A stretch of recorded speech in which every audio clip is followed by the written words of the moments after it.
राष्ट्रपिता महात्मा गांधी और लाल बहादुर जी शास्त्री की जयंती पर हार्दिक शुभकामनाएं, हार्दिक बधाई। हम आज दिनांक 2/10/2020 से नो मास्क नो एंट्री जन जागृति पखवाड़े का आयोजन कर रहे हैं। उसके प्रथम दिन हम आज महात्मा गांधी जी और शास्त्री जी को याद कर रहे हैं उनकी जयंती पर। इसके बाद हम बिना मास्क के घर से नहीं निकलेंगे, इस बात की शपथ हम यहाँ से लेकर जाएंगे। और इसके पश्चात आज हम निःशुल्क मास्क वितरण करेंगे सभी स्थानों पर। जो भी बिना मास्क के व्यक्ति नज़र आएगा उसको हम मास्क वितरित करेंगे, उसे मास्क के लाभों के बारे में बताएंगे, मास्क लगाने से क्या लाभ हैं, और उसे बताएंगे कि उसे मास्क लगाना क्यों अनिवार्य है, मास्क की उपयोगिता आदि के बारे में हम मास्क नहीं लगाने वालों को बताएंगे, मास्क लगाने के प्रति एक जागृति लाएंगे। इसके अलावा कोविड-19 से बचाव के लिए जो भी आवश्यक सावधानियां हैं, उन सभी सावधानियों के लिए हम एक जन चेतना, एक जन जागृति इस पखवाड़े के दौरान चलाएंगे। इसमें सबसे बढ़िया तो यही है कि जब तक बहुत ज़रूरी ना हो घर से बाहर न निकलें, यात्राएं कम से कम करें, लोगों से पर्याप्त भौतिक दूरी यानी कम से कम 2 गज की दूरी मेंटेन रखें। इसके साथ ही आवश्यक होने पर सैनिटाइज का उपयोग करें तथा कुछ भी खाने से पहले हाथों को अच्छी तरीके से हैंड वॉश से या साबुन से धोएं। इन सब सावधानियों से ज़्यादा महत्वपूर्ण है अपनी रोग प्रतिरोधक क्षमता को बढ़ाना। और अपनी रोग प्रतिरोधक क्षमता को बढ़ाने के लिए नियमित रूप से व्यायाम करें, योगासन करें, प्राणायाम करें व ध्यान करें। जब हमारी रोग प्रतिरोधक क्षमता मजबूत होगी तो किसी भी तरह की बीमारी, किसी भी तरह का वायरस हमें किसी प्रकार का नुकसान नहीं पहुंचा सकेगा। तो हमें सबसे ज़्यादा ध्यान देना है अपनी रोग प्रतिरोधक क्षमता को बढ़ाने के लिए। आहार में उन वस्तुओं को शामिल करें जिनसे हमारी रोग प्रतिरोधक क्षमता बढ़ती हो। जैसे हम आहार में नियमित रूप से तुलसी के कुछ पत्तों का प्रातः उठते ही सेवन करें, नीम के कुछ पत्तों का सेवन करें, गिलोय की डंडी का रस निकालकर या गिलोय की डंडी को, ताज़ा डंडी को तोड़कर उसको चबा के उसका रस सेवन करें। इसी तरीके से आंवला, नींबू या जितने भी मौसमी फल हैं, हरी सब्जियां हैं, इनका नियमित सेवन करें। अपने आहार में इनको नियमित रूप से सम्मिलित करें। काली मिर्च, हल्दी, मेथी दाना, ये ऐसी चीज़ें हैं जिन्हें हम अपनी नियमित दिनचर्या में शामिल करके अपनी रोग प्रतिरोधक क्षमता को कई गुना बढ़ा सकते हैं और अनेकों रोगों से बच सकते हैं। और रोगों से बचेंगे ही नहीं, हमारी रोग प्रतिरोधक क्षमता इतनी अधिक बढ़ जाएगी कि हमें अखंड स्वास्थ्य की प्राप्ति होगी, हम कभी बीमार नहीं होंगे। हम आज यहाँ महात्मा गांधी जी और शास्त्री की जयंती पर जन जागृति पखवाड़ा, नो मास्क नो एंट्री पखवाड़े के तहत यहाँ हम चर्चा कर रहे हैं। इस दौरान हम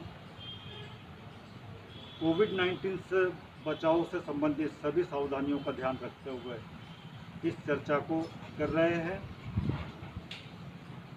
हम आज उन संतों के बारे में बात कर रहे हैं जो राजनीति में होते हुए भी जिनको संत कहा गया है या जिनको महात्मा कहा गया है। राजनीति में आपने किसी व्यक्ति का इन ऐसी दो शख्सियतें हैं ये, इसके अलावा किसी को आपने नहीं सुना होगा कि संत या महात्मा किसी राजनेता को कहा जाता हो। ये राजनीति में रहते हुए भी संत, सन्यासी और महात्माओं की तरह रहे। इन्होंने अपना सब कुछ देश के नाम कर दिया, देश की जनता के नाम कर दिया, लोगों के नाम कर दिया। गांधी जी एक काफ़ी विद्वान व्यक्ति थे, पेशे से वकील थे, इनकी वकालत काफ़ी अच्छी चलती थी। ये चाहते तो ऐशो आराम की ज़िंदगी आराम से जी सकते थे, लेकिन इन्होंने अपना सब कुछ छोड़कर अपनी पूरी क्षमता अंग्रेज़ों की दास्ता से भारत को मुक्ति दिलाने में लगा दी। जब इन्होंने अपना सब कुछ त्याग दिया, इनकी सारी संपत्ति, इनका सब कुछ, परिवार, सब कुछ छोड़ के देश के साथ खड़े हो गए एक लाठी और लंगोटी लेकर। इनकी वही ताकत थी त्याग की कि इन्होंने जब देश के लिए सब कुछ त्याग दिया तो पूरा देश इनकी एक आवाज़ पर खड़ा हो जाता था। वही चीज़ शास्त्री जी में थी।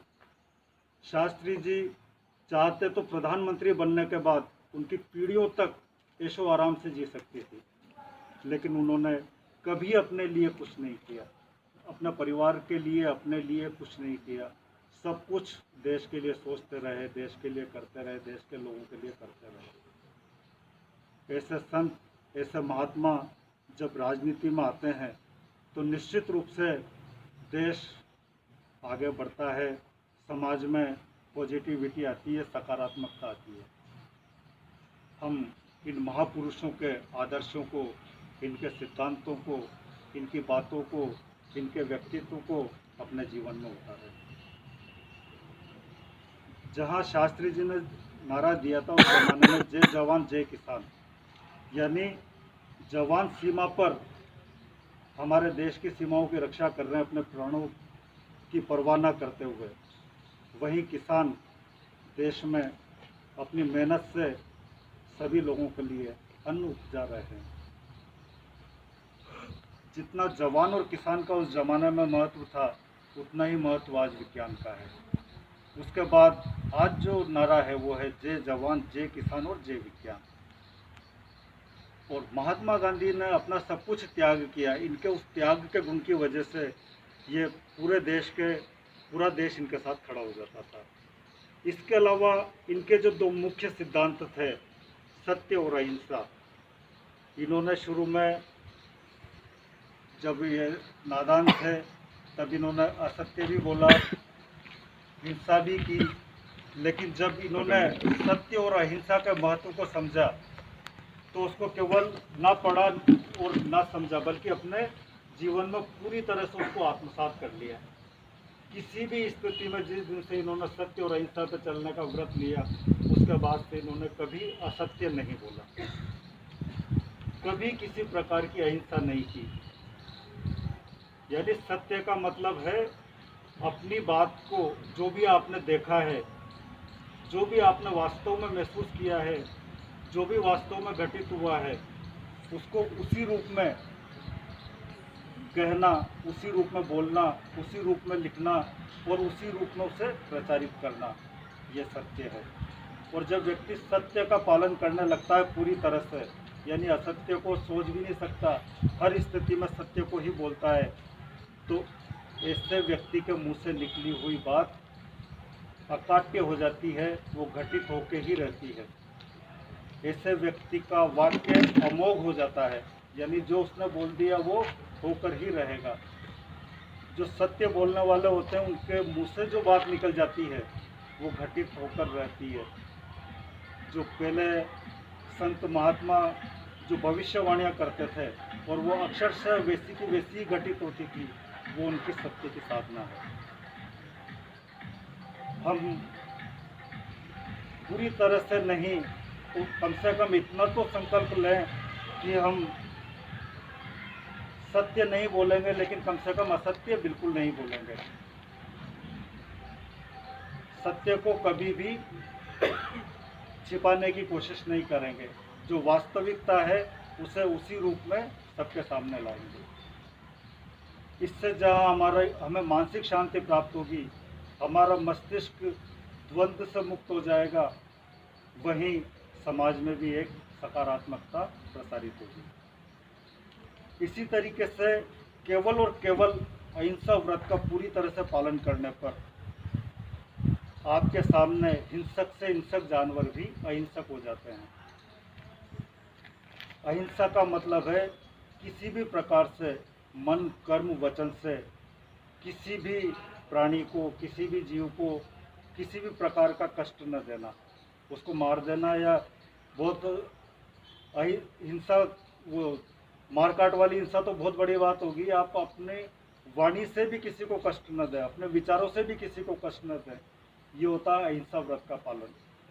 और जो अहिंसा व्रत का पालन करते हैं तो उनके अंदर ऐसी शक्तियाँ आ जाती है कि उनके सामने अहिंसक से अहिंसक जानवर भी, हिंसक से हिंसक जानवर भी उनके सामने अहिंसक हो जाते हैं। आपने देखा होगा संत महात्माओं के आश्रम में शेर, बकरी, गाय ये सभी एक साथ रहते थे, बिल्कुल शांति के भाव के साथ। वो उन संतों, उन महर्षियों, उन महात्माओं की तपस्या का प्रभाव है, उनकी अहिंसा व्रत की साधना का प्रभाव है। तो हम भी जितना अहिंसा और सत्य का पालन कर सकते हैं उतना करें।